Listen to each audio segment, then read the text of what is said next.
Buonasera, buonasera, buonasera, buonasera, buonasera, buonasera, buonasera, buonasera, buonasera, buonasera, buonasera. Hello world. Greetings from the global village. I think we are live. We are live on Facebook and YouTube. We are still alive. So we are streaming live on Marshall McLuhan's Facebook group and YouTube channel, the McLuhan Institute YouTube channel. So I think we are all set. Monday night webinars. And so 8:11 p.m. Toronto. Welcome everybody. Welcome to the first Monday night webinar. Pandemedia and folklores from the lockdown. So this is going to be the subtitle, the topic for the whole series, to explore who we are in this lockdown age, who we are in this very crucial moment. So we are live on Facebook, we are live on YouTube, and we are still alive. So this is important. We are really getting together for this series of webinars. So thank you all for being with us. So I'm going to call here in the conversation, ladies and gentlemen, Elena Lamberti. Hello, Elena. Can you hear me? Oh, ciao. Ciao. Okay, we can keep talking in Italian se preferisci. Given the time, I wouldn't mind actually. So thank you, Elena. Thank you very much. So it's I think you were going to wear your best pyjama. Well, actually, 50% pyjama, 50% dressing like a lady. Yeah, me too. I have a pyjama on the bottom. Right, what's going on? Hello, Elena. Thank you again for joining us. Thank you for the invitation. Thank you for the idea. Thank you, everybody. A big ciao to all those who are connected from all around the world, actually. That's great.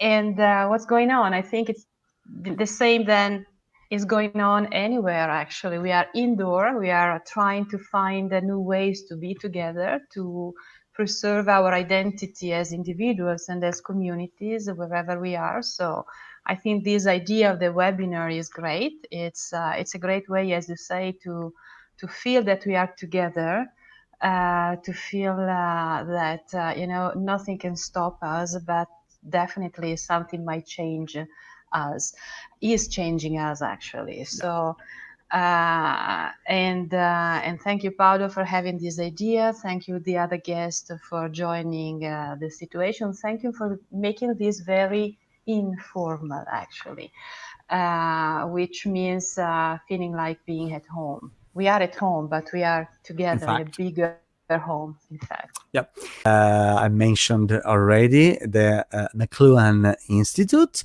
And so thank you very much to Andrew. Here you are, Andrew. Hello. Hello, Andrew. Hello, Paolo. All right, you are live in the old media, the 20th century technology, which is still working even better than the 21st technology. So let's keep chatting a little bit this way, so the audio is more smooth. So my question, sometimes we ask, how are you? But my question is, how are you feeling right now? Mm-hmm. Yeah, sorry for the technical difficulties. Living in a rural community between farms, it's the internet can be spotty. I was saying I'm feeling really good in spite of everything. My upholstery business has stopped, but I've become a stay-at-home dad and a kindergarten teacher, and those have been wonderful blessings. And we've taken the opportunity to move, to pack up our house and to renovate my parents' old place. And so now I'm living here, and I get to spend more time in Eric's library, in the scriptorium, as we call it. So it's kind of a dream come true, really. But, besides that, it's also, my heart hurts because people are dying. People's lives are turned upside down. I think people are feeling very anxious, and not everybody is fortunate to live in a place where they feel secure and comfortable and have access to help and to food and to all these things. So, I think I'm feeling a lot. Alex, how are you, Alex? Hey. Good evening, world. Ciao, ciao, ciao, Alex. Village. From New York, we have Paul Levinson. Paul, can you hear me? I hear you fine. All right. Great. How are you? I'm doing great. And as a matter of fact, if I sound a little breathless, it's because I was just up in Canada, like about 20 seconds ago, doing a podcast called Mediacy. So I was up in Canada. I dashed back to my house here in Westchester, New York. And now I'm up back in Canada again with you. So it's been Back an exciting in Toronto. Yeah. And so welcome back to Toronto, Paul. Thank you. Hello. Hello, Michael. It's Paolo. Yes, Paolo Paolo. speaking. Hello. How are you?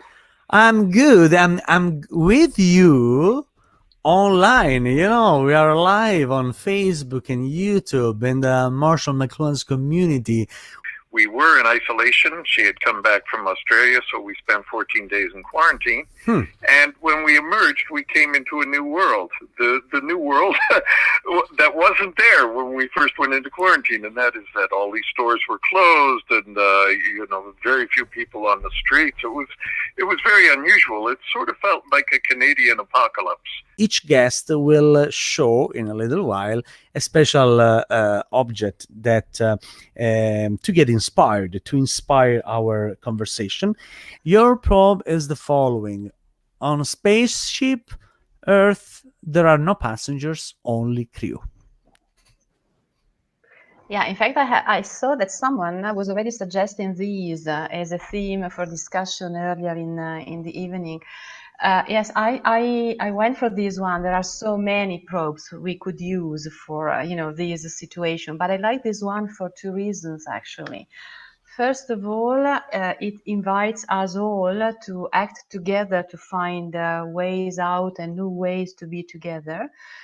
But at the same time, it also poses the problem of leadership because, of course, sometimes it's nice to be a passenger, so to be taken, right? In this case, actually, no, only crew. And the problem of leadership in these days is a big problem. At least I feel it is a big problem in Italy, in the US, maybe not so much in Canada, I don't know.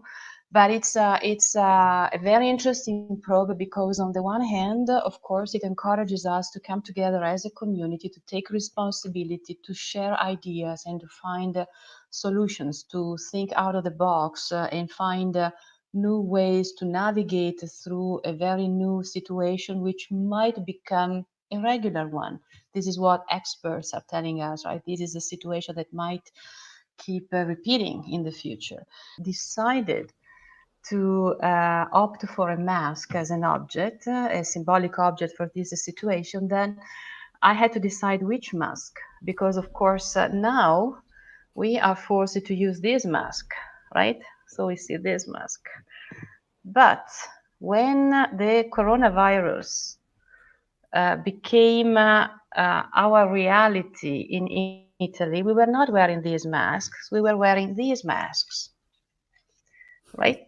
Because everything started in February, which is when we celebrated the carnival. And we started to understand that the coronavirus was a serious thing the moment when they stopped the big celebration for the carnival in Venice, the big festivity. So everything was forbidden. So people could not celebrate carnival anywhere, which means we could not go out, we could go not be in the square together. So we were forced to, from these to these. Well, sure. Let's just start with something that's not too controversial, which was always and still is one of my favorite ways of explaining the tetrad. Let's take radio, for example.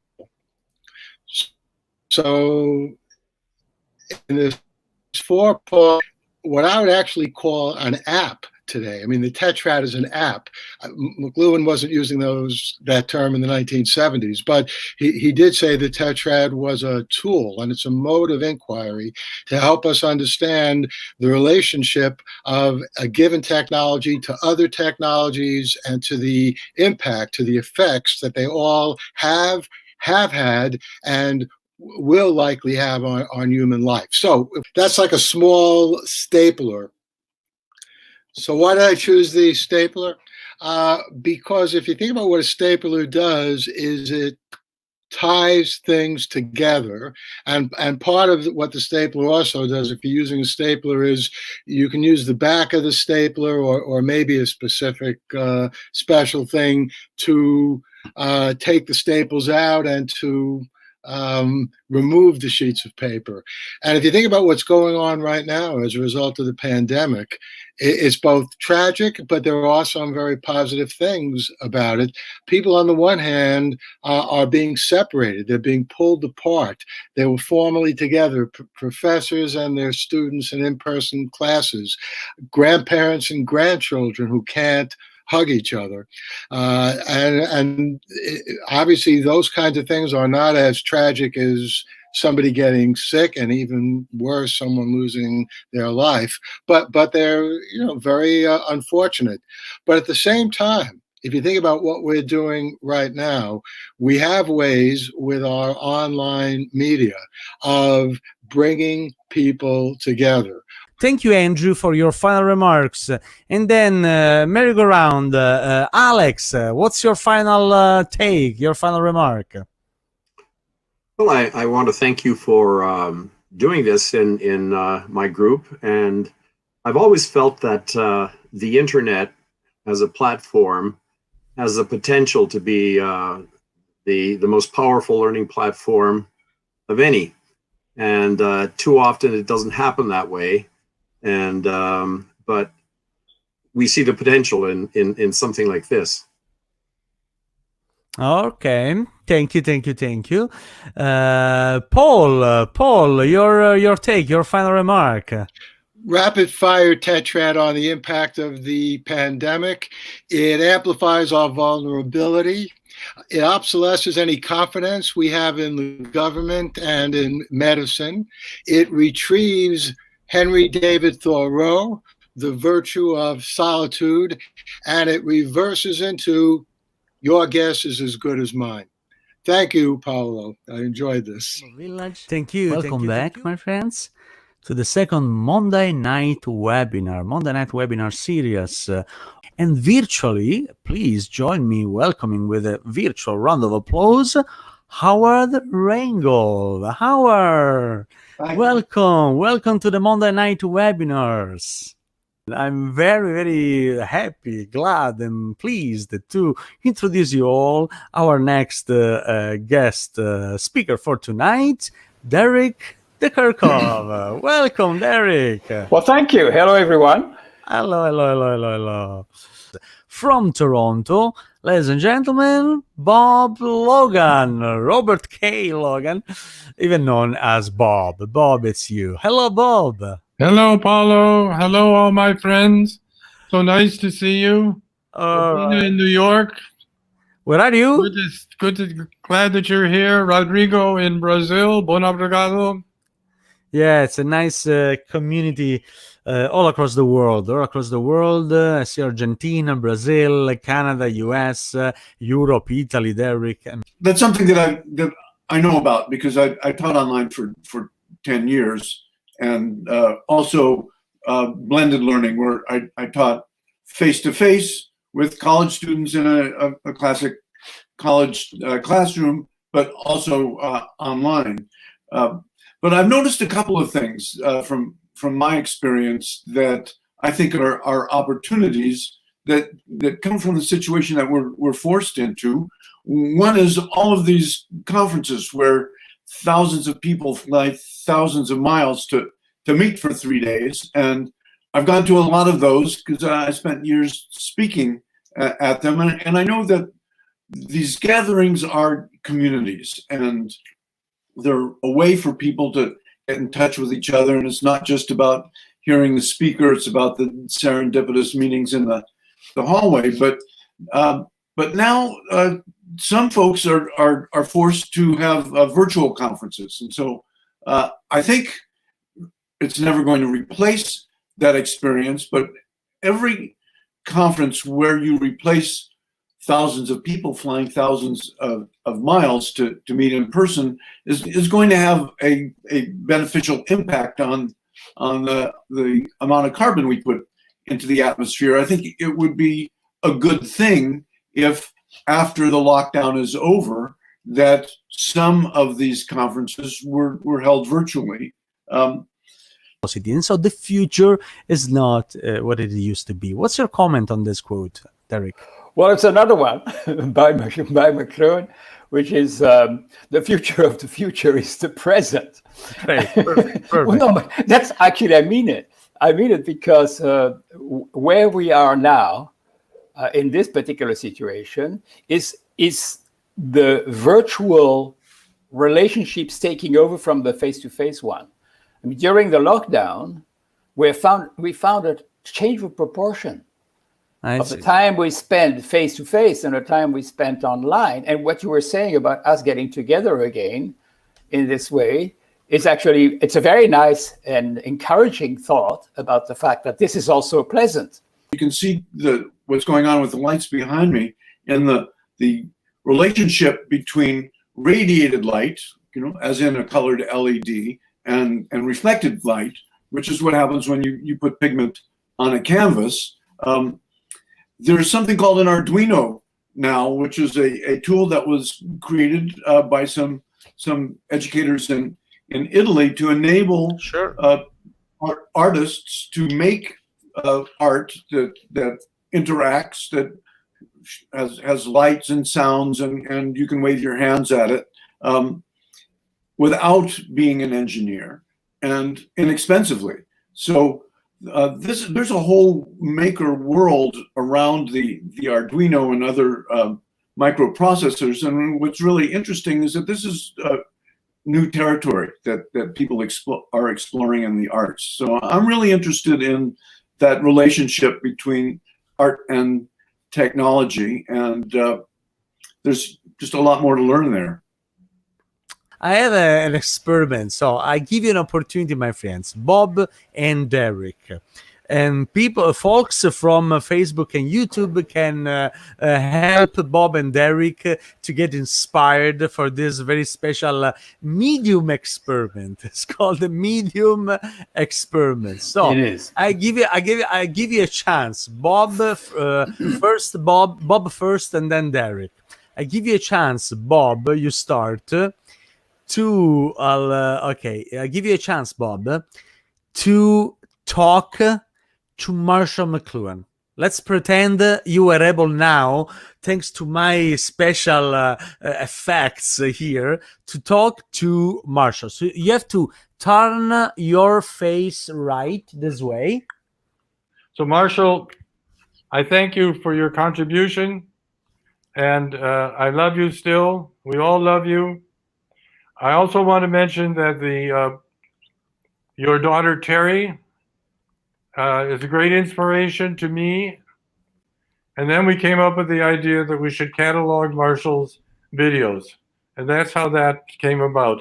So Marshall, you lived through your daughter Terry and your other children, Michael McLuhan, who's a great warrior, your grandson Andrew, and all your other children that have contributed to keeping your heritage alive and keeping your contribution alive for us all.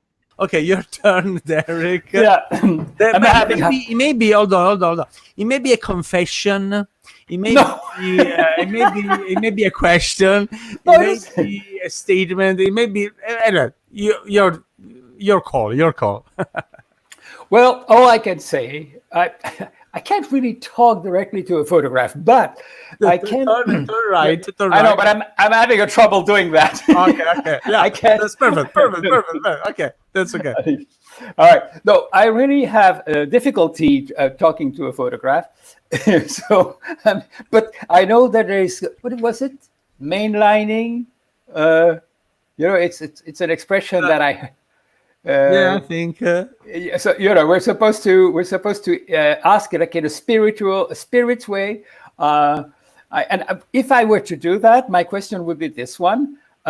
Please, Marshall, can you explain to us why the planet, instead of coming together to deal with a problem which was global, just all split all apart? That means I cannot understand how. I can understand why crazy people running countries, but I can't understand why the European community, which has been achieved at such great cost with such success, could have been so completely thrown off by this thing. Paolo, thank you so much for having created this forum. I want to thank the people that responded positively to my suggestions. Please send me your email so I can send you the list of videos that are accessible and the hidden explorations. From my experience of this event this evening, I think it's very, very rich, and it'll become richer. I understand your reluctance to immediately say yes to Bob's suggestion that we should just keep going and do that all the time. But the fact that we can connect with people across the planet is really richer than when we were all together stuck from our same city. And I think that I have felt much more comfortable within this situation than I was when I was running them with Bob at the time. I thought this is richer, this is better. I like this. Let's do it. Yeah, let's do it. Thank you, Paolo. Let's do it, By the Paolo. way, in an age of physical distancing, so put your hands on the camera. So let's touch. Let's keep in touch. Okay, let's keep in touch. We can touch each other. Folks, Tom, you can do the same. So, your camera is on, maybe. Who knows? So let's start. Buonasera. Hello, world. We are live on Facebook and YouTube, and live on the Global Village. Monday night webinars. Welcome to the third Monday night webinar to rethink our global village in today's pandemedia world. We like the idea of a pandemedia, so how media environments can help us to make sense of this permanent state of emergency, and how we can make sense of it, how we can really learn from this situation. This is my core question, what we can learn from this situation. So please join me, welcome with a virtual round of applause into our Monday night webinar. Donna Halper. Donna, hello. By the way, Andres, if you're still with us from Cuba, this is the first time we've ever seen each other. We've been writing to each other since forever. So thank you for coming on. This is so cool. When I was growing up, I could not have imagined that there would be a time and a place where we could be talking to people all over the world. This was like science fiction, you know. People predicted this, you know, but you never thought that this would actually happen.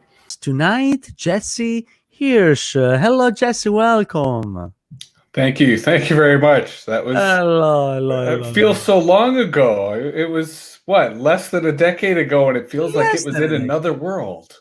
Another world. It's very weird to see those people gathering together in this moment. And we will talk more about the idea of city as a classroom. So the idea of conceiving our urban environment and maybe rethinking the urban environment in light of this current crisis, rethinking the way we interact with our urban environment. Where are you now? Jesse? So I'm in Lanark County, which a number of our Ottawa participants would recognize, as it's in the Ottawa Valley. I'm about 55 minutes west of Ottawa in Ontario, on really an interesting part of geography where the Canadian Shield, which is all rock, meets the Ottawa Valley, which is really fertile. Right. So it's an interesting ecosystem. And please join me welcome with a virtual round of applause from Toronto, actually, but teaching at the University of Guelph. From Toronto, where are you? Marc Lipton. Hi. Hello, Marc. Hello. Hi, how's everyone doing? It's interesting for me that a lot of my early work in media ecology began around public health and media literacy for disease prevention and health promotion, particularly around tobacco use. And now a lot of the lessons that I learned around media literacy and health messaging are really coming to the fore in today's era of information, misinformation, health information, knowing the facts, and knowing how to respond is these are challenging times. So please join me. Welcome, Phil Rose. Hello, everybody, and hello, Paolo. Thank you very much, Paolo, for everything you do. You create so much opportunities for interaction and fellowship, and I'm sure it's only the beginning. I'm sure in the years to come we'll see much more because you've got lots of energy and lots of ideas. Marc, Jesse. I'm like to believe that ideology is no longer as relevant as pedagogy. And when I think of one of the more, to your point about the impact of whether someone's the oldest child or the middle child, I've been thinking a lot lately about all the young people who, rather than be at school, they're at home. And it's a revolutionary act to tell a child that perhaps school is not mandatory, and for allow them to actually spend their time as they see fit. And in fact, a lot of them are spending that time playing video games. And what's interesting is that if you think of the commons that exist now as our parliaments, I would argue that the politicians of the future are YouTubers today. And the political power of a YouTuber is that they're a pedagogue, not an ideologue. They don't have ideas for the future, but they would like to teach you how to play the video game that they like, which is that they're almost a real-time pedagogue in that they're literally teaching you what they're learning as they learn it. So in that sense, I'm kind of cautiously optimistic about the future because I love to think that pedagogy would be more relevant as to who forms political power than ideology, because it reflects both the uncertainty of the times that we live in, but also the need for learning to be the central ethos of both ourselves as individuals and collectively as a democratic society. So, yeah, we are going to have to, fight some crazy surveillance authoritarian panopticon rising, but I actually do believe that we have the ground forces, the grassroots, when it comes to the types of students and learners across the country are ready to play whatever video game that we ask of them. Yeah, thank you. I like your good vibes and, optimism in this call to action. I'll say it's really a call to action. So thank you very much, Jesse. And finally, Donna, what's your final remarks for tonight's? First of all, as somebody who is the oldest child in my family and is the one, I think, liberal in my family, progressive, whatever, it's funny how these things turn out, because I don't think I ever saw a feminist growing up. I don't think I saw a businesswoman. I grew up in a very gendered, very traditional society. I knew I didn't want to have kids from the time I was 4. I mean, I don't know. I just turned out weird, I guess. But maybe there's a message in that. Maybe the message is be yourself. Be true to yourself, whatever that looks like. And maybe there's no one book that has the magic answer. Maybe you have to find a whole bunch of books. Or maybe there's no magic answer. On my website, on Facebook, and I basically use Facebook very sporadically, but it's there. but it has a quote from the Talmud. I used to be a chaplain, what can I say? And it's from Pirkei Avot, which is the ethics of our ancestors. And I guess if nothing else, I'm sort of a Levinasian, the late great Emmanuel Levinas, who said ethics must be first philosophy. Ethics must come first. So I guess I start with that. I guess I start with ethics.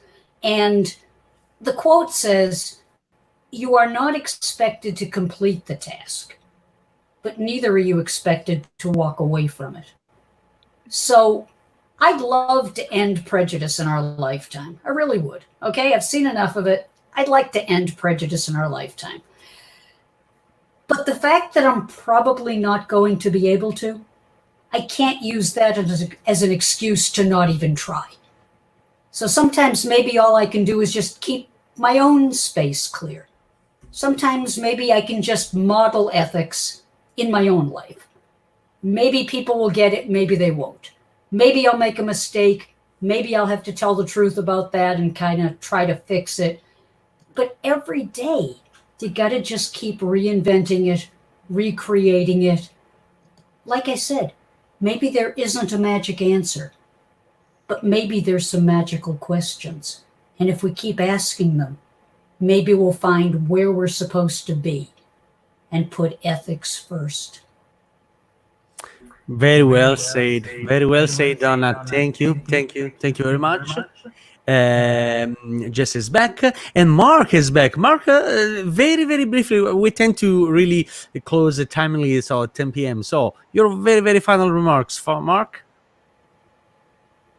Well, as iron sharpens iron, Donna, the Talmud taught me the scholar sharpens the scholar. And so our conversations, whether we're talking with each other or talking online with each other, this is the great honor, and it helps keep me on top of my game. So I'm really grateful, Paolo, to you and to everyone.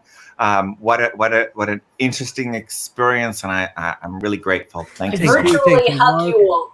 Thank you all. Thank you all. I wanted to thank all the folks on Facebook and YouTube channels. Even from YouTube, they are suggesting why don't you could get Douglas Copeland for the why not? So if you help me reach him out, so I will. And by the way, on July the 20th, there will be July the 20th. It will be the last one. It will be a global village day. It's gonna be a Monday night marathon all across the world. We will conclude this series of Monday night webinars with a kind of global village day, a kind of marathon all across the world to celebrate the pandemia. So making sense of this state of emergency and looking beyond, find our answers or questioning or fostering critical thinking as we discussed tonight. I want to thank again our marvelous guest speakers and friends and colleagues tonight: Phil Rose, Jesse Hirsh, Donna Halper, and Marc Lipton. Thank you very much. Thank you all, my friends at home.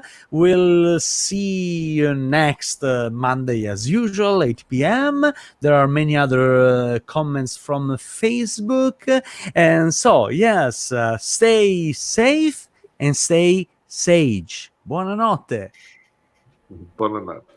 Buonasera. Hello world. Greetings from Toronto. Greetings from the Global Village for the Monday night webinars. This is the fourth appointment, the fourth episode of the Monday night webinars.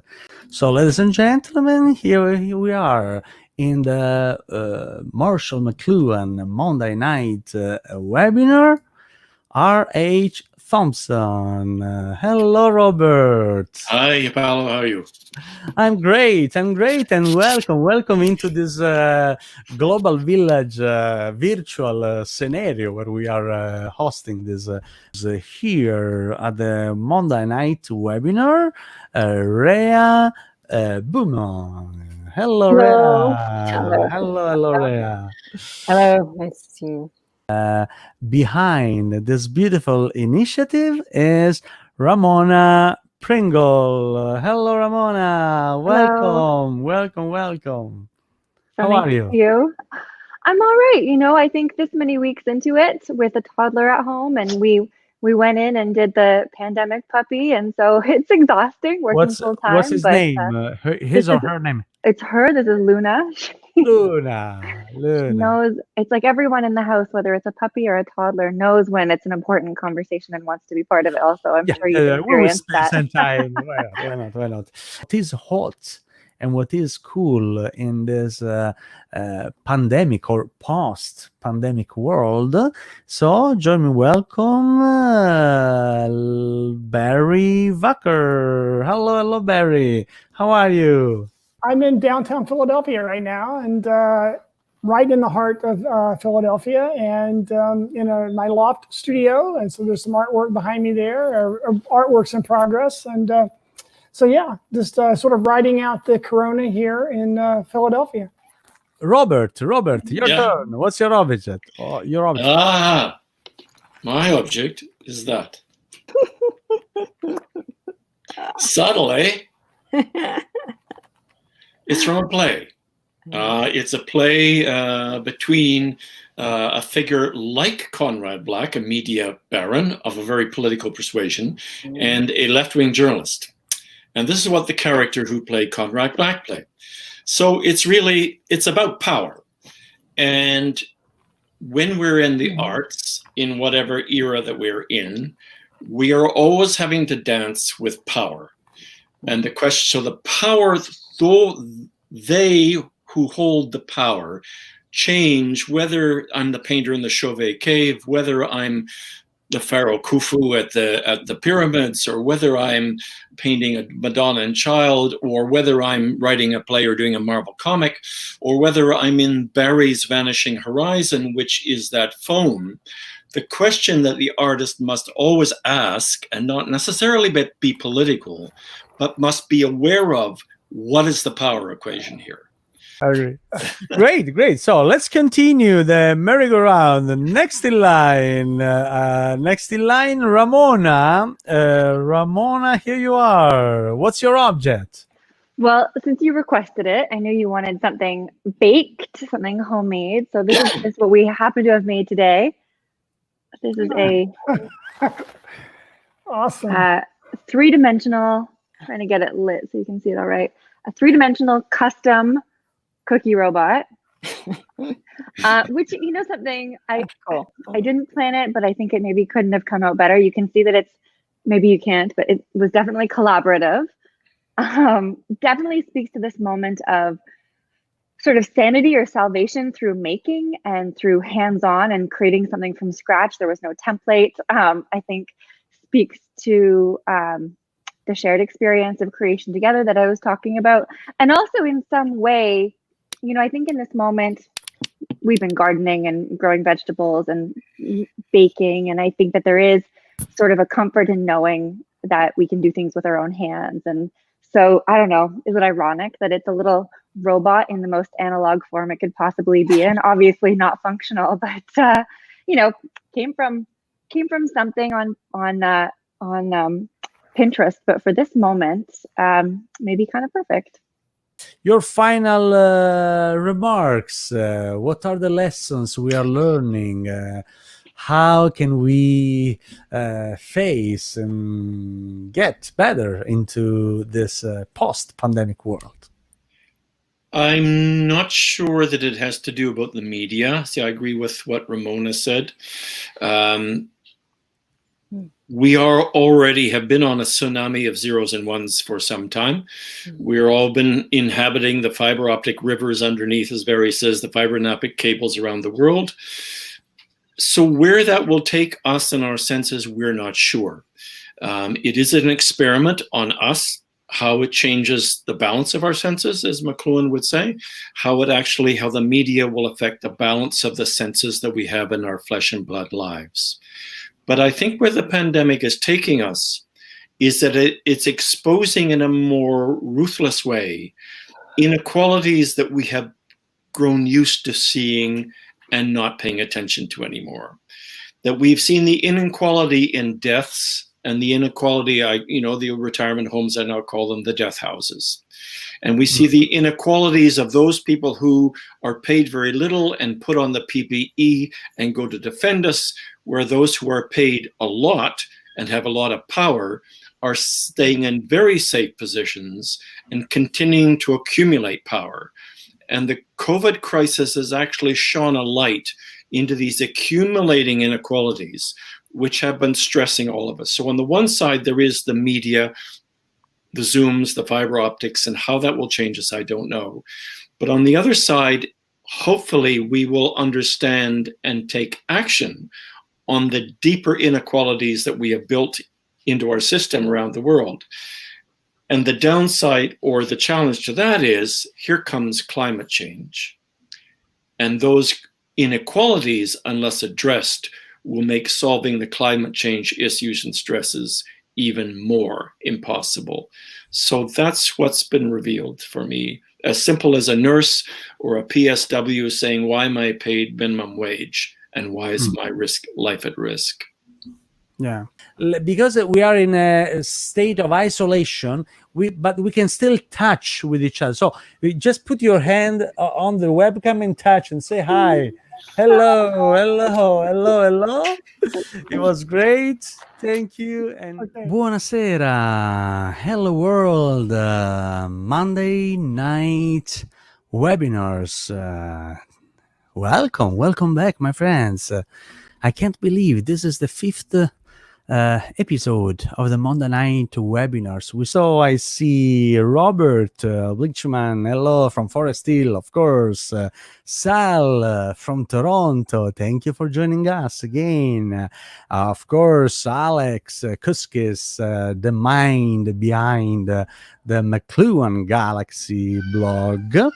You can see my kids around here, so it's nice that we celebrate every Monday night this special occasion. Elaine will join us as a special speaker welcome into the Monday night webinars from US. Here we are.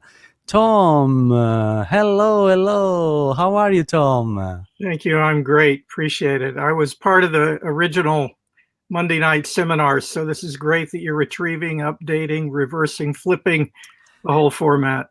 Yeah, we are particularly flipping. Absolutely, not only retrieving. That's right. It's a great pleasure. It's a great honor to have with us and to welcome into the Monday night webinars Adeena Karasick. Hello, Adeena. How are you? Hey, Paolo. Hey, everybody. So fun to be here. I like your dramatic opening. I like it. So thank you for bringing some good vibes. And by the way, say hi to Adeena. All right, herds are coming, and so feel free, folks, to say hi to Adeena. Welcome into the Monday night webinars.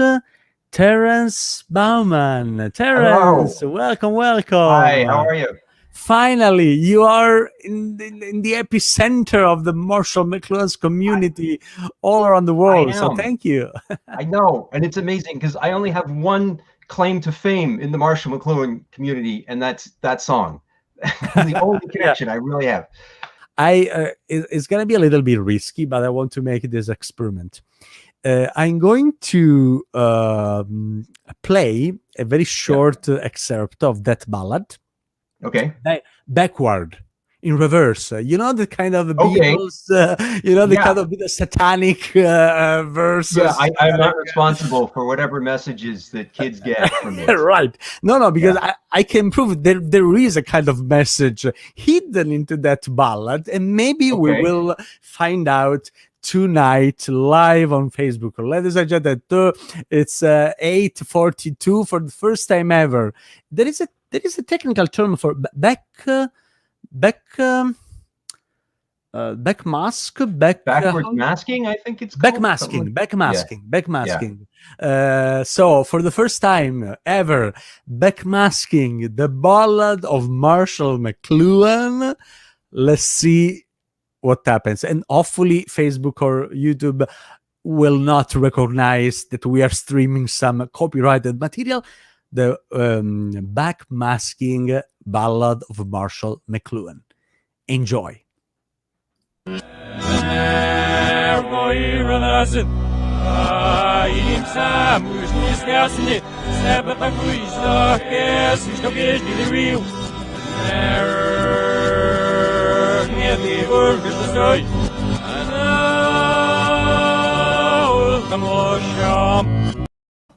All right, beautiful, huh? Yeah, beautiful. Absolutely. So we're still other meaning. Great. We're still live, so they didn't shut down us. So hopefully, all good.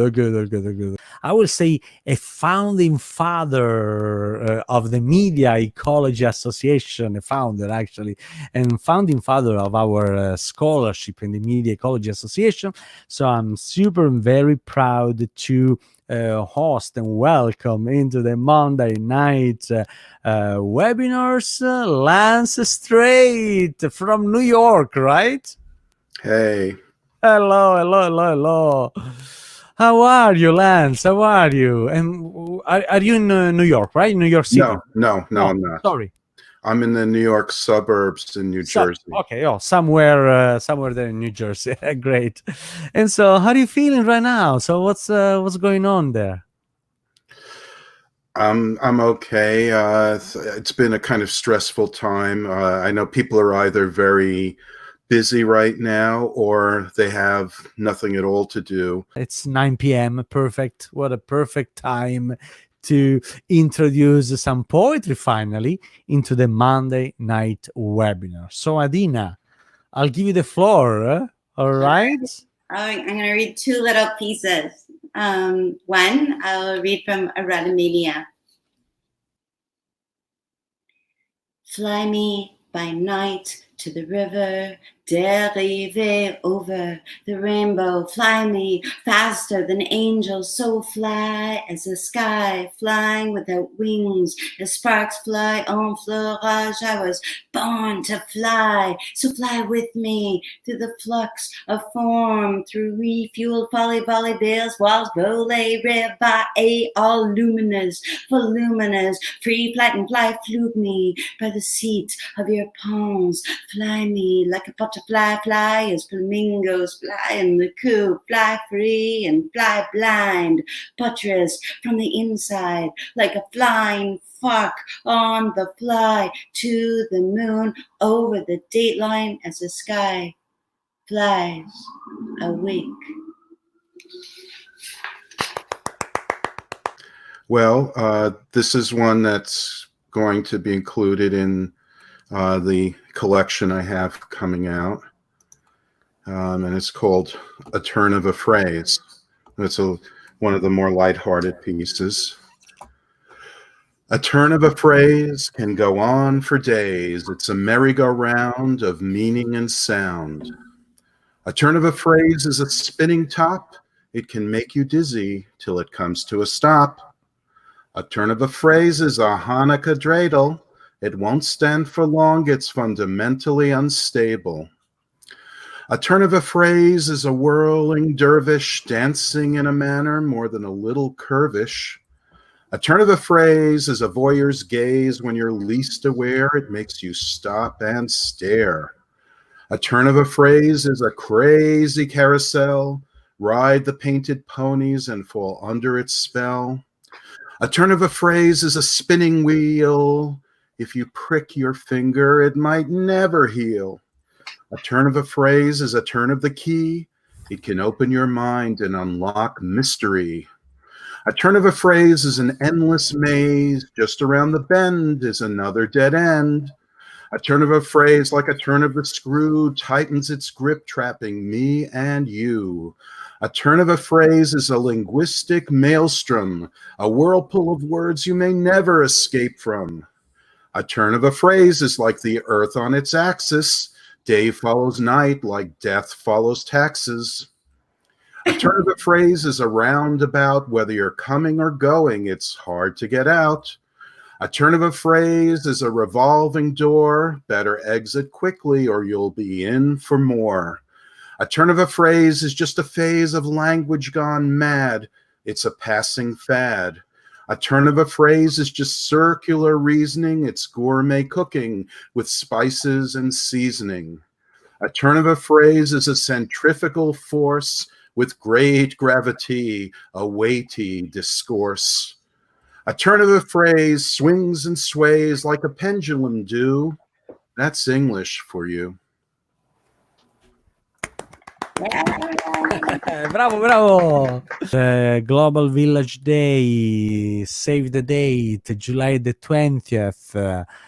12 hours marathon, McLuhan-esque streaming marathon live on Facebook and YouTube from noon to midnight Toronto time. We're going to cover all throughout the world or across the world to celebrate the Global Village Day in an age of lockdown, and to celebrate the Marshall McLuhan's birthday at midnight Toronto time. We will cheer with a bottle of wine or something. So, and again, let me show you my dear friends for tonight. Who we are. Adeena, where are you? Here. What's going on? That's the best shot. Time. It's hello. High five. We can touch. We can high five. Hello. High five. Talk to the hand. Buonasera. Greetings from the Global Village. I'm back. Power blackout here in Toronto, Danforth area. So something happened. So we have no power at all in the neighborhood. And by the way, again, all right, power is back. The power is back. We are very happy to welcome into the Monday night webinars tonight, Jacqueline McLeod-Rogers. Hello, Jacqueline. Jacques. Hi. How are you? Hi, Paolo. Hi, everyone. It's a lovely welcome you just gave me. From the other side of from Alberta, welcome into the Monday night webinars, Cathy Adams, welcome online, welcome live, hello. Thank you, Paolo. So you know what? I'm going to let you fix whatever is going on. That was the funniest introduction, partly because I couldn't hear most of what you were saying, but I do know what Jackie was talking about. So I'll just say that I'm coming in from Edmonton, the birthplace of Marshall McLuhan. Paulo had mentioned earlier that he's hosting a 12-hour marathon in celebration of McLuhan's birthday. I guess he would have been 109, I think. And his house here is I think on the centenary was received a special plate, and people can come here and visit it. I live about 8 kilometers. I guess that's about 5 miles away. Can walk over there on a nice day. And we will hopefully address tonight, of course, what happened recently in United States, the George Floyd's murder, and I think hopefully, thanks to even our next guest, we will be able to do more to address how to end anti-Black racism, how to make sense of this, what's happening in the US, the police brutality, and so on. So that's why another reason to be very glad and very happy to welcome into the Monday night webinars with us tonight, Carolin, Aronis, welcome. Thank you. Hello, Good to be here. So I'm very, very glad and very happy to welcome into the Monday night webinar the great BW Pau. Hello, Bruce. How are Hello, you? Paolo. Hello, all. It's good to see you. Hello, great, Yes, great, great. it's 2:35 in the morning here. It's 2:35, right? It's 2:35. So I hope you had a nap because before getting started, we had Elena I have a Lamberti from 2-year-old Italy. daughter who doesn't sleep, so All right, so napping is. it's normal for you to wake up at 2 a.m. in the morning, in the night. No, thank you very much, Bruce. It's thank you great to too, have Paolo. you. It's good to see you. Why did you choose a Hummer? Well, a Hummer is always my companion, I have to say, but I think it's just completely apropos of this particular moment. One of the reasons I have the Hummer, I used to travel with it, and that became harder with all security. And at this point, most people can't travel, but it has to do with, again, that quote that you pulled up, which is breakdown as breakthrough, and this special moment that we're in, that when we break through to break something, which hammers can do. And in fact, this is how Heidegger described it. This is how McLuhan described it. We break through, shatter what is taken for granted in our lives, and we have this opportunity to be set on a new path. But I actually wanted to share this. Which is, hold on. Let me see if I can. Oh, sorry. It looks like a key. Yeah, holder. this is just the key to my office at CU Boulder. And I actually really miss my office and using this key and having this key in my pocket. And you talked about what it means to be human. I think the ability to take a key and open a door, and we don't use doors so much, as we don't need to go out as much as we used to be. And maybe this current situation will teach us how to open different doors. But our regular doors are starting to feel unusable. And the concept of having in the day some travel and movement, this is something that I miss. I think this is the magic of that's why I like fostering discussion and conversation, right? Because it's the magic that happens when it's sparking insights and meaningful thoughts. And final merry-go-round, Bruce, BW Pau, your turn from Cordoba, Spain. It's 4 a.m. Only your love for McLuhan, For all of you. for all of you. For the pleasure of conversation could bring you and make you awake at 4 a.m. in the morning. So what's your final 4 a.m. in the morning thought for us?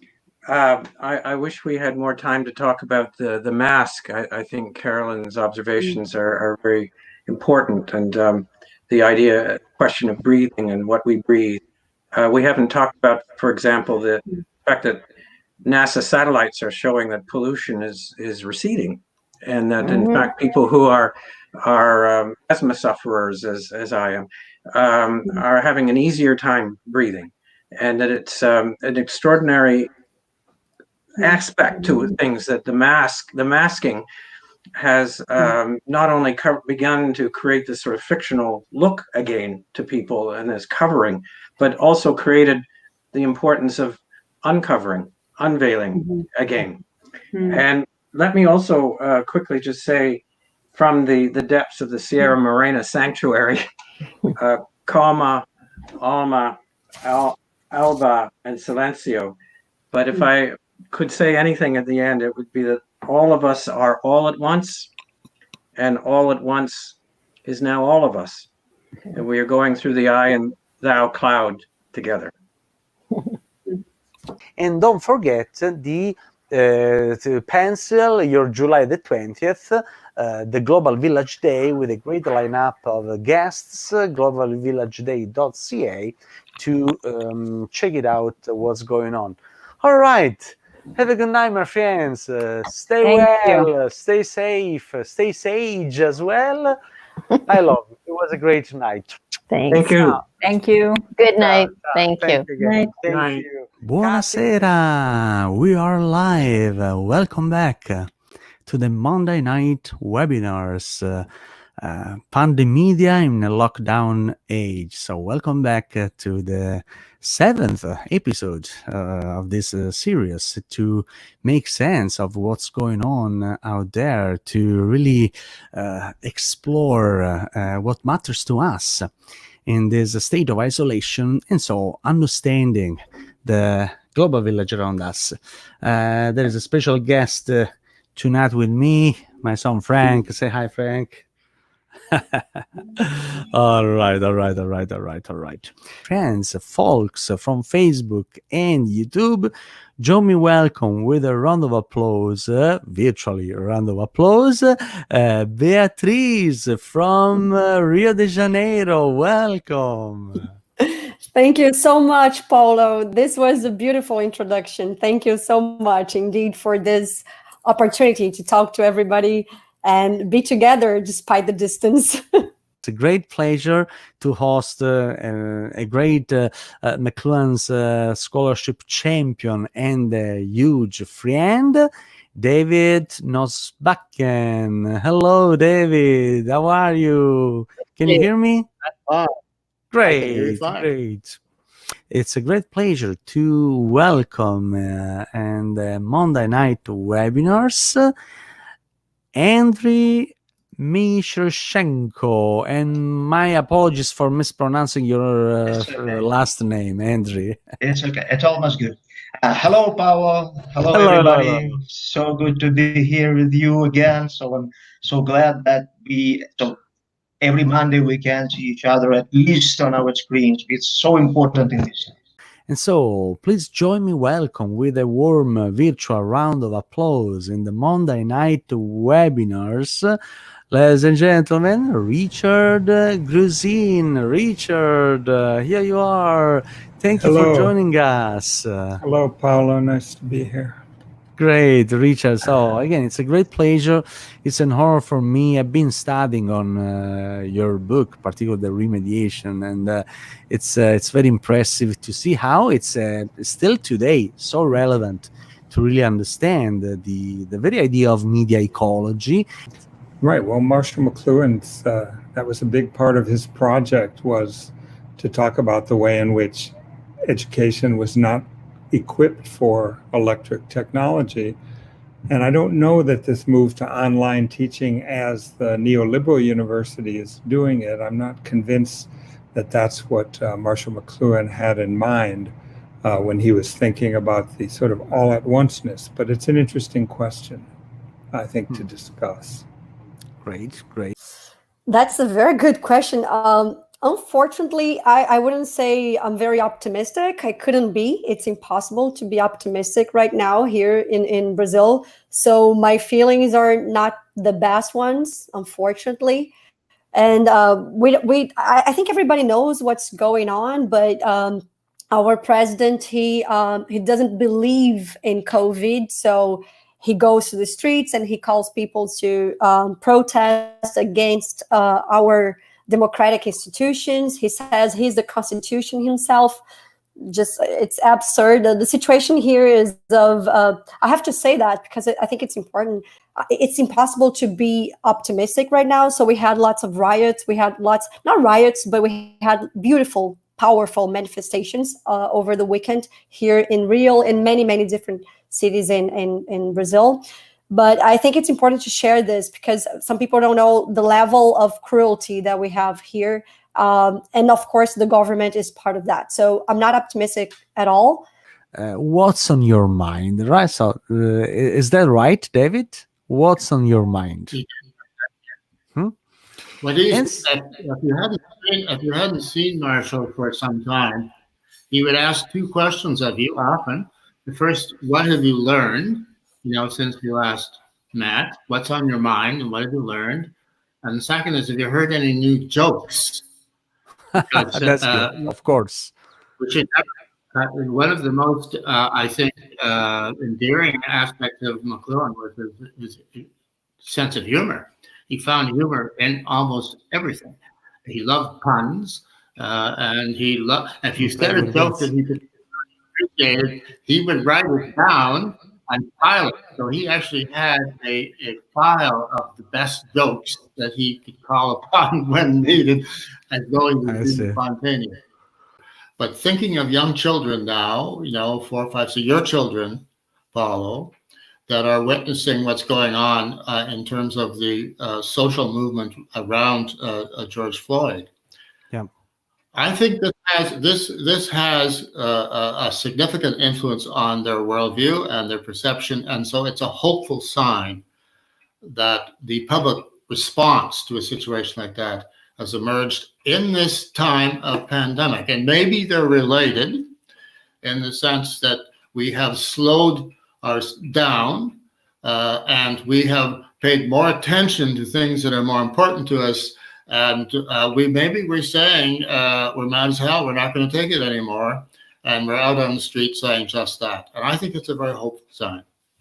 We drive into the future using only our rear view mirror, right? But I have a special, I have an experiment, a kind of visual experiment. Let me, if you don't mind, let me see if I can make it. So you can comment your quote here. We drive into the future using only our rear view mirror. Share your thoughts, and I will put you into the rear view mirror right now. All right, here we are. So go ahead. Oh my gosh, this is incredible. Surprise! So, she didn't know.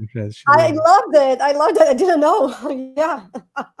So now I'm seeing the future with my rear view mirror. I do think that we are at a real turning point, so that the future is not what it used to be in the future. We don't know, really, as Beatrice said very much at the beginning. You really can't tell, but I think something is hanging in the balance. I suppose status quo is a third possibility, but it's hard to see status quo as the future at this point. I think that there's a possible more just future, a possible future where we remake our media, and by media, I don't just mean our communication or media or entertainment media. I mean our media of government and our media of working with the environment. I mean, all of these kinds of technologies, our media. And, we haven't talked about climate change here because people have kind of forgotten about climate change. But that's another potential future that doesn't look like what it used to be. So we had a sense of togetherness. So I'm so impressed. And so let me thank you once again. I will be start by the closest. Andrew, Misharishenko, David Nosbakken, Richard Grusin, and Beatrice Polivanov. Thank you very much. Thank you all my folks at home. Thank you, folks on Facebook. Buonasera, we are live. Welcome back. Monday night webinars. I can't believe it's the number 8. We started 8 weeks ago, 2 months ago, to celebrate this sense of togetherness, to make sense of this state of isolation, and so gathering a community of friends and colleagues and scholars and experts. All right, I think you can see there is an intruder. Come here, Alice. Come and say hi. This is my daughter, Alice. How are you? Good. So I'm very, very happy to host and welcome here in the Monday night webinars. Here she is. Hold on. Here, Sandra. Oh, now you're bigger. Paolo. Sandra, how are you? It's such a great pleasure to be part of this Monday night seminar webinar, and I really miss the McLuhan Center so much. It's been formative for me. Yeah. It's a great intellectual place, and still today, thanks to Sarah Sharma and a few other folks there, it's a place for research, teaching, and public discourse to keep the McLuhan's legacy alive and thrive and explore in today's world. So it's a great pleasure, and I'm very happy to welcome into the Monday night webinar my dear colleague and friend Adam Loader. Hi, How are you, Paolo. Adam? I'm great. How are you? I have a great pleasure to welcome into the Monday night webinars Jean-François Valle. Hello. Bonne nuit, bonsoir, Jean-François. Bonsoir Paolo, buonasera. Buonasera. Ça va bien? Are you good? Are you doing well? Thank you for having me. We are doing great. We are live and still alive, so I think we are doing great. With this strange messenger that is the COVID-19, that seems to have it seems to have a message for humanity. Yeah. Remember, we had the. Did you get the coronavirus spike protein RNA turned into a music composition? Oh yeah, I heard that.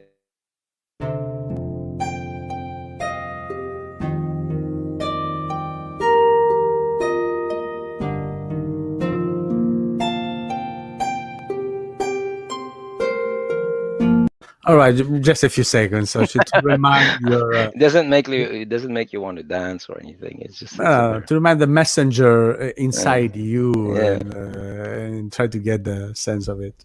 Coming to the Monday night webinars.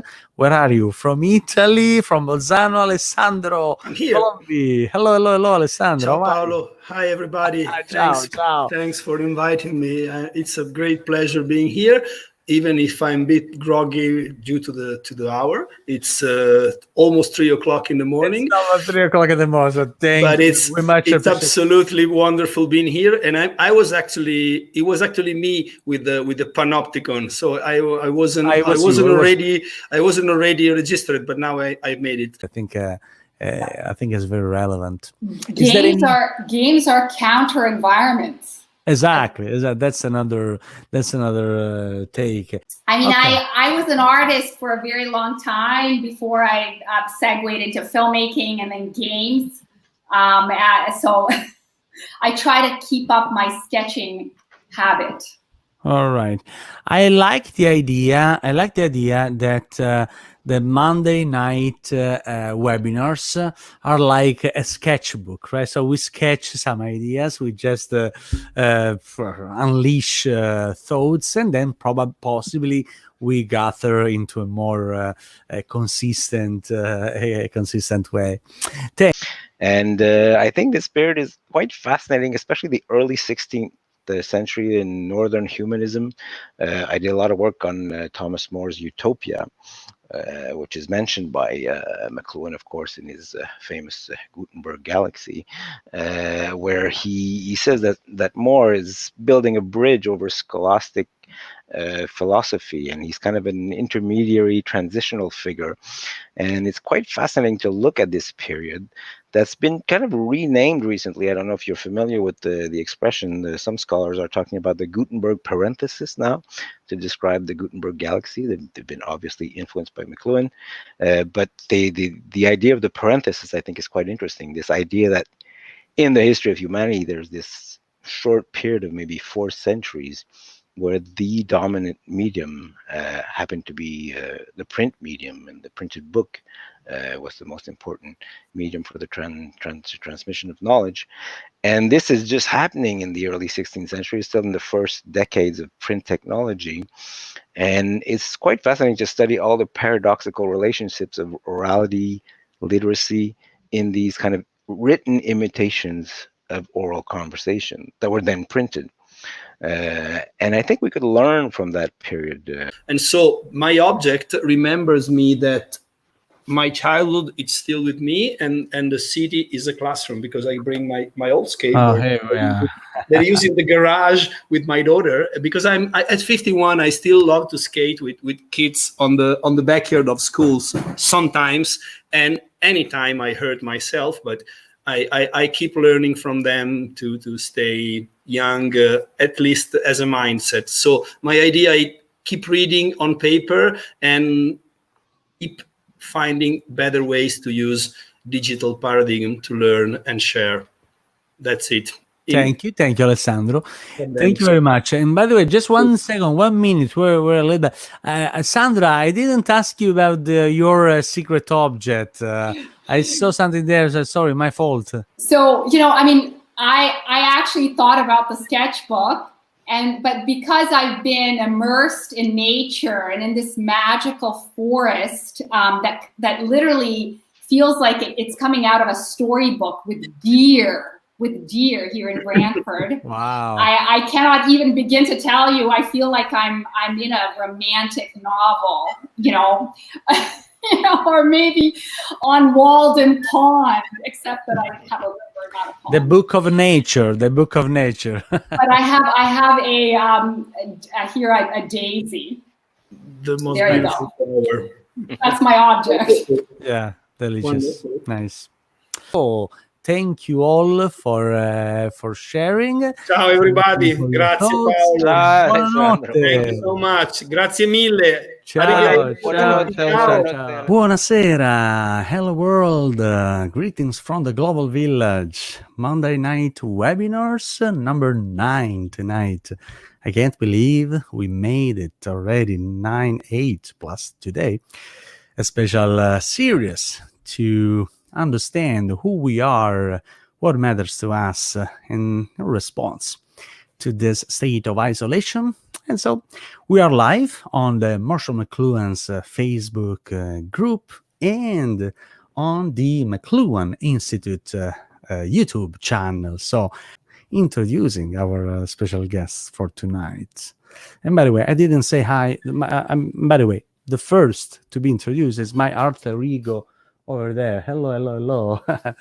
And that's another symbolical move. So we wanted to, because we want to explore, we like to explore different perspectives. So that's a different camera, even called the Foucault camera.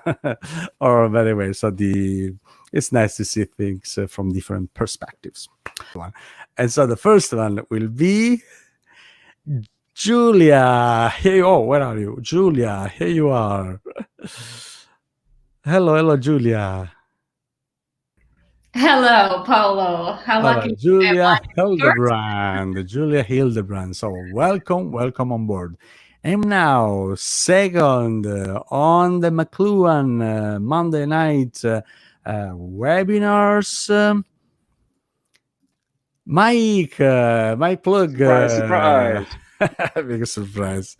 How are you, Paolo? Yes, I'm here. Great, I'm glad. It's me. All right, and I like your background. Maybe we can speak a few words later. All right, third guest for tonight, ladies and gentlemen, Corey Anton. Hello, Corey. Hey, Paolo, how you doing?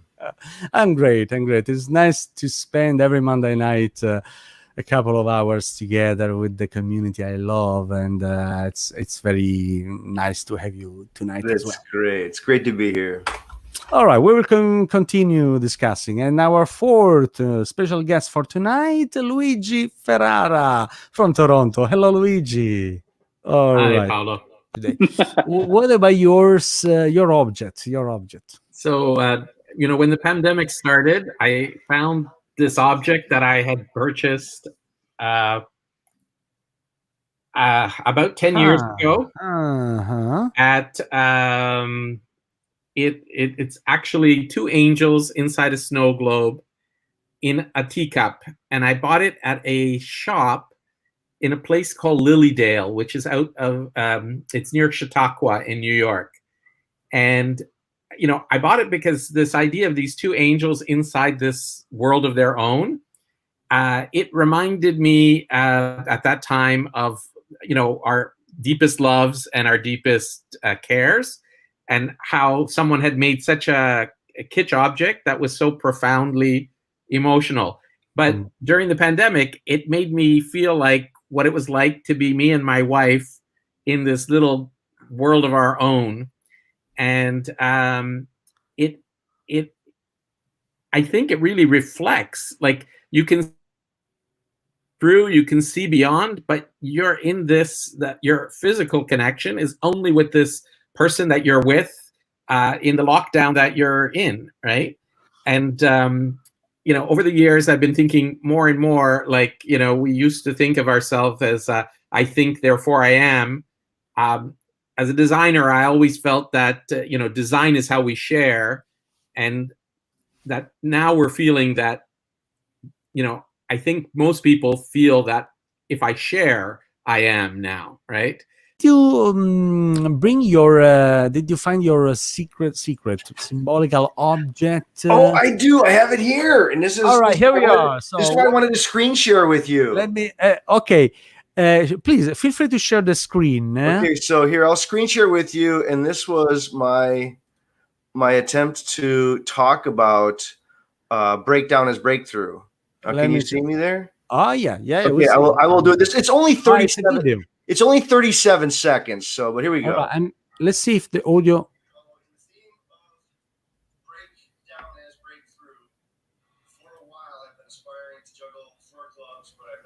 Time to do it, and so the COVID situation has given me a little bit of time to at least practice. Let me see if I can give you a little bit more gloves. Here we go. Yeah, there you go. Wow. 3, 2, 1.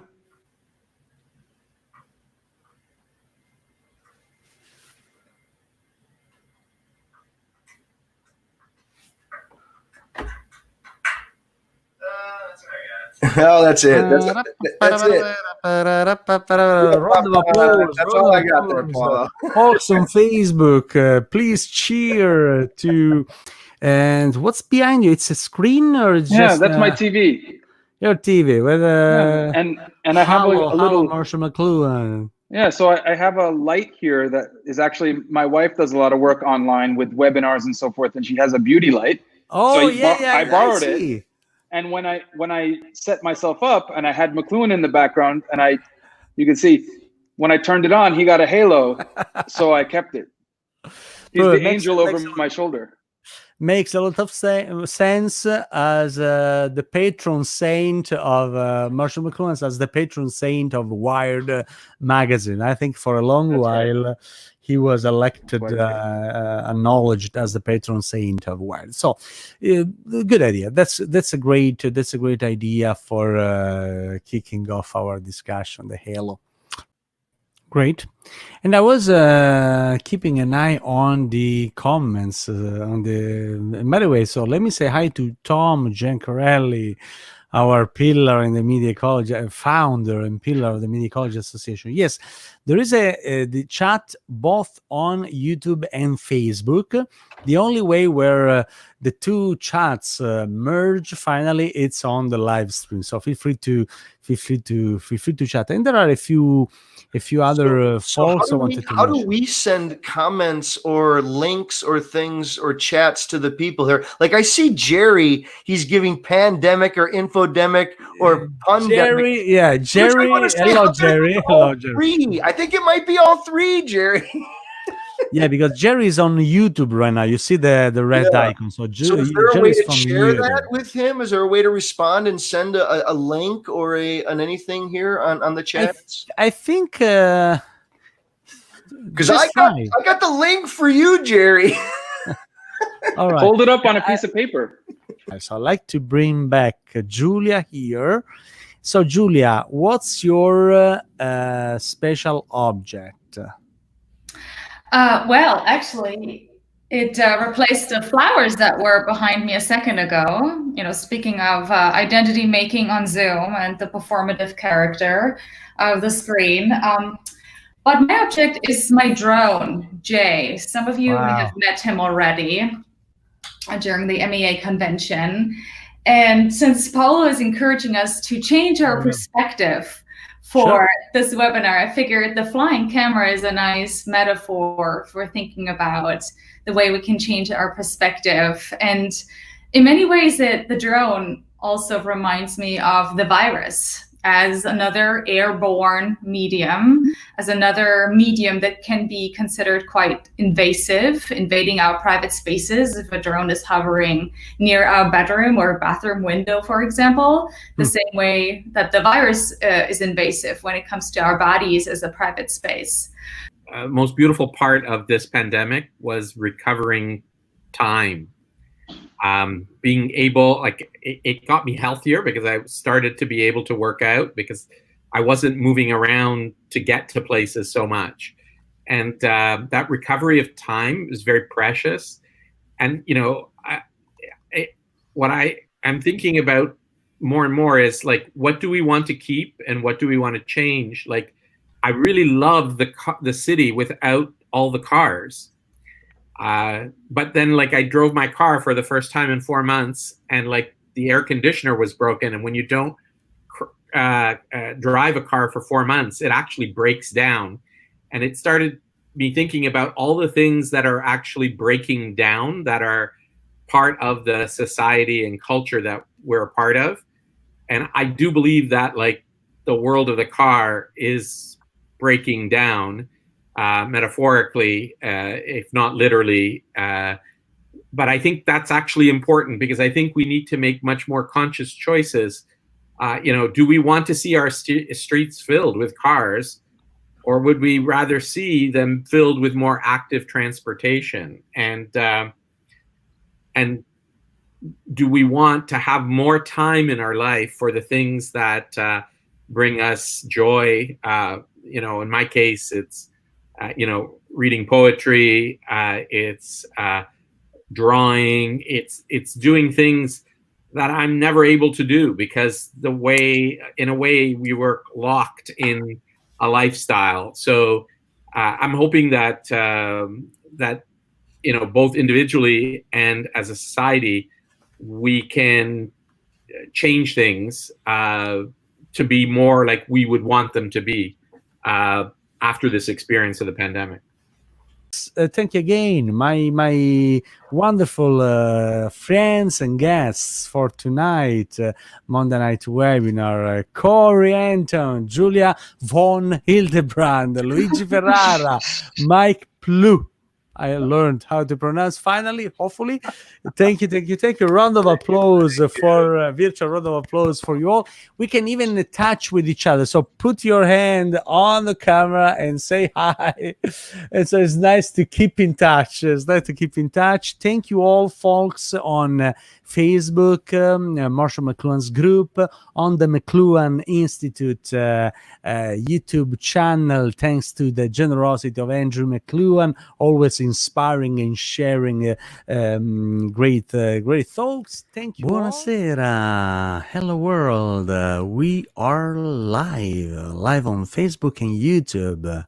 This is Paolo Granata. This is the Monday night webinar series number 10. I can't believe we started 10 weeks ago with this special series of Monday night webinars to retrieve the tradition of Marshall McLuhan and understand what's going on out there, what matters to us in this special, very important moment. The title of this series is Pandemia, Folklores from the Lockdown Age. And again, so we wanted to some extent bring some good vibes to navigate these uncertain times, but also critically understand the lessons that we can learn in this current scenario. On the Monday night webinars, Marc Belanger. Sorry for mispronouncing maybe your last name, Marc. How are you, Marc? The first name is pronounced perfectly. So hi, how are you all? All right, so we are good, and I like your dramatic smile and good vibes. So thank you for being with us. Our special guest for tonight, she published this book, which is except the foreword, it's a great book. And it's a unique take and interpretation and presentation of the Marshall McLuhan's and Pierre Trudeau correspondence and letters. So it's an intimate journey into the relationship between these two intellectual giants of Canada. And so it's a great pleasure to host, to welcome here in the Monday night webinars, Elaine, Kahn. Hello, hello, hello. Hello. Thank you so much for inviting me, and thank you so much for writing the introduction to the book. Also, Andrew, Alex, thank you for the bio. From the other side of the world, from Japan, live on the Marshall McLuhan's Monday night webinars, Junichi Miyazawa. Welcome, Junichi. Hi, Paolo, and hi, welcome, welcome.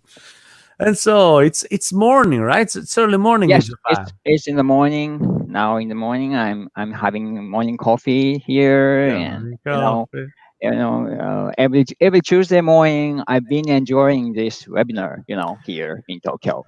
Yes. In Tokyo, that's great. And by the way, Right. so for all folks on Facebook and YouTube, I learned from Junichi.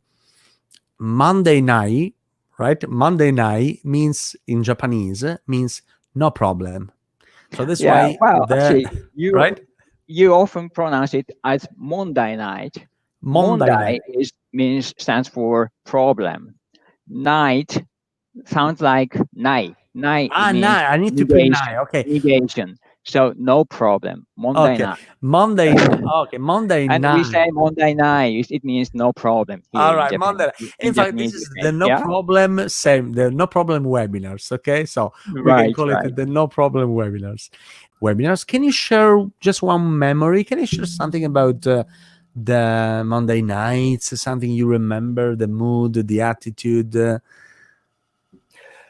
What I remember quite vividly about attending the Monday night seminars was that the people around me said, "Why are you doing that? The man is tied in with the corporations." You have to remember, I'm a labor organizer. All of my friends were of the leftist persuasion, but let me tell you a story. I'm a labor educator and a journalist, so we always have little stories. Let me tell you a story about McLuhan. In 1950, The Mechanical Bride was published, and it didn't go anywhere. He had trouble giving it away. I think that's why there are so many copies of The Bride where he has his signature and it's signed to somebody. He couldn't give away copies, but the New York Times announced that it was going to do a review of his book. So imagine the excitement in the McLuhan house and entourage when the New York Times was going to do a review about this obscure English professor in Toronto, of all places, and they were going to do a review. The paper comes out and it trashes the book. It says, "What on earth is this? We don't understand it." And so a little sadness in the McLuhan family, I'm sure. But there was one newspaper that had a glowing review of it. It said, "Take this book, take The Mechanical Bride,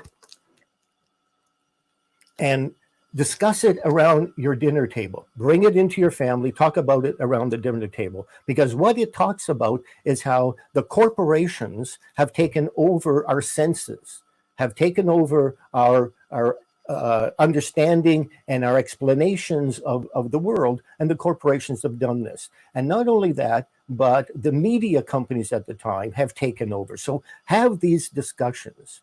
But I wanted to know more about how in Japan, your Japanese culture is facing the pandemic as a social experiment.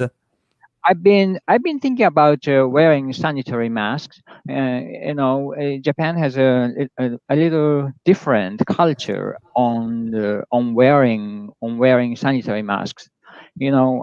Actually, I I wrote down some text. So nowadays, streets and trains and subways and shops and restaurants and offices, most people wear sanitary masks in Japan, as is a case with other countries, I believe. But it is not. It's a very unusual situation. But here in Japan, even before the appearance of COVID-19, you often saw people who wore sanitary masks in the street or in the office. It was not really an unusual situation here in Japan to wear sanitary masks. We Japanese people like to wear some people actually, but like to wear sanitary masks when we have hay fever or when we have cold, both in the street and in the office. Perhaps in other countries, if someone shows up with a sanitary mask in your office, you will be alarmed, you'll be scared. Or at school, if a pupil, a student with a sanitary mask would be asked to go back home. But in Japan, those people will be well accepted. They are welcome because a colleague with a mask is regarded as a person who has a very strong responsibility to continue his or her own job in spite of catching cold. Tonight's Monday night, the idea of lessons we are learning in this from this current scenario. Oh, wow. What I came across actually was a quote from McLuhan that has to do with a virus. So I thought I would use that. It comes from something he wrote called Advertising as a Magical Institution. It was in Richard Cavell's book. Oh, yeah. Yeah. And he's talking about advertising, but he's talking about critical thinking. Okay. So he's saying, in terms of advertising, if there's any virus for the human mind contained in this material, immunity can always be purchased for the cost of critical analysis. Thank you again to Elaine, Kahn, Marc Belanger, and Junichi Miyazawa from Tokyo, Japan. It was great to have you. Thank you very much. Buonasera, hello world, and greetings from the global village. Here we are, Monday night webinars. I'm so happy.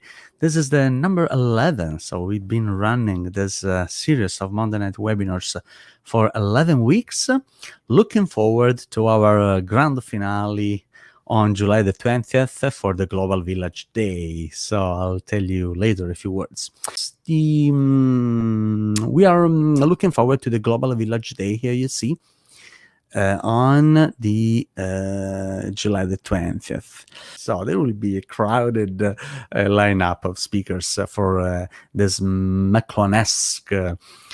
Thank you, Daniel, by the way, for catching that. The McLuhan-esque marathon exploring the post-pandemic world.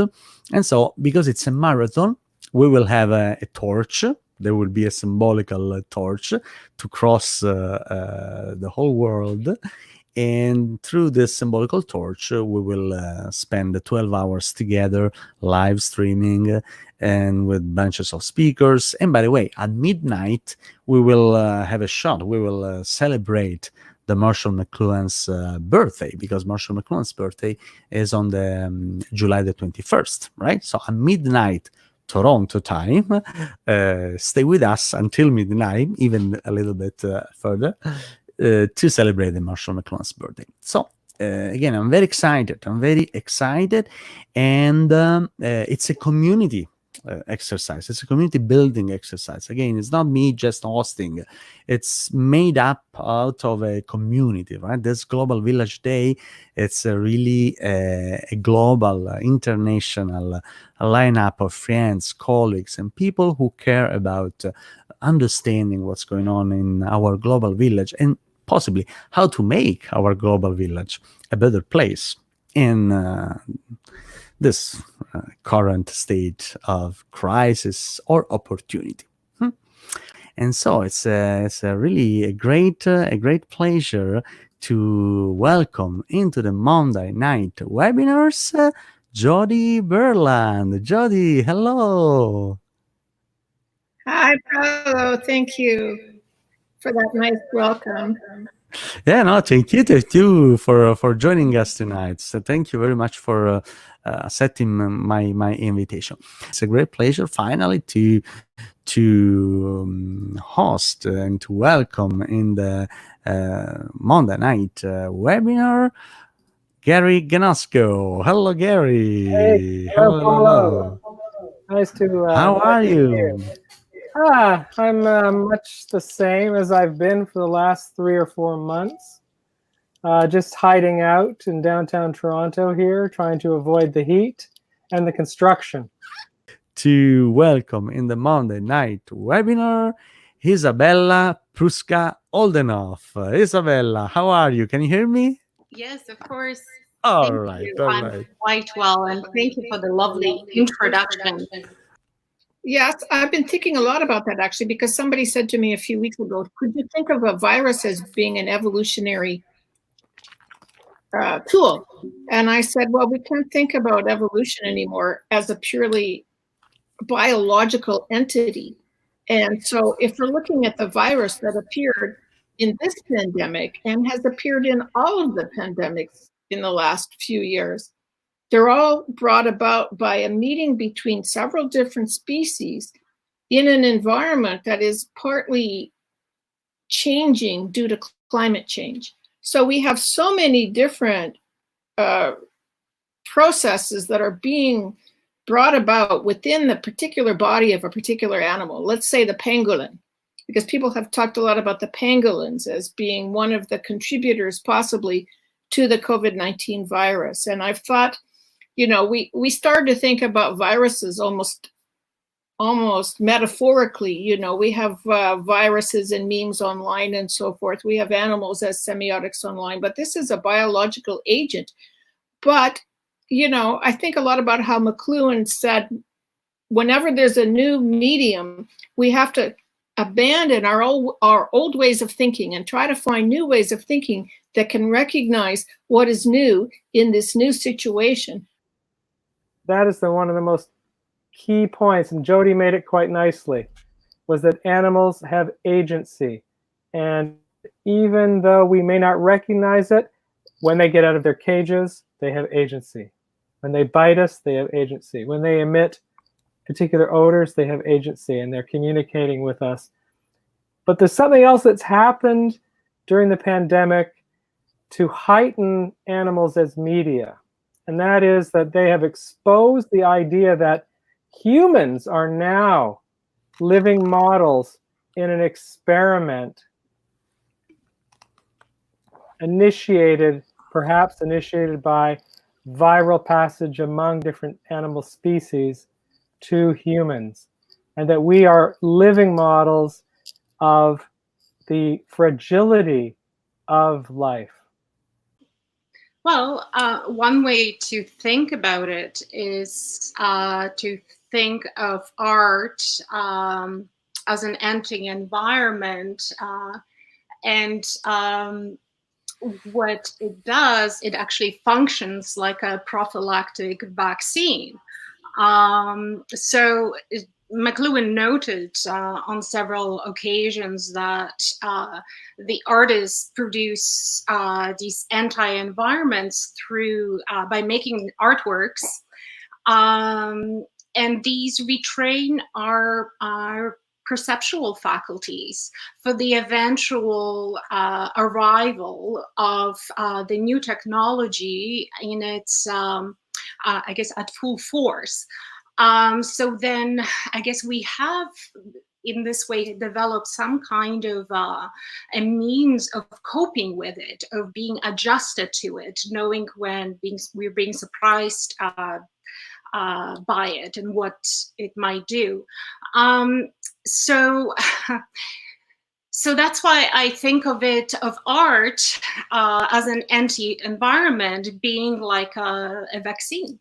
So what's your final remarks, your final I words? guess for my that? final remarks would be that McLuhan taught us to think about the ecology of media, and that we're now understanding that this ecology of media embraces a vast range of agents and actors and technologies, which include everything from the internet to viruses, and that it's such a challenge. It's such a fascinating, amazing challenge to just to think about the ways that they interact, and ethically what we need to do to make those interactions sustainable.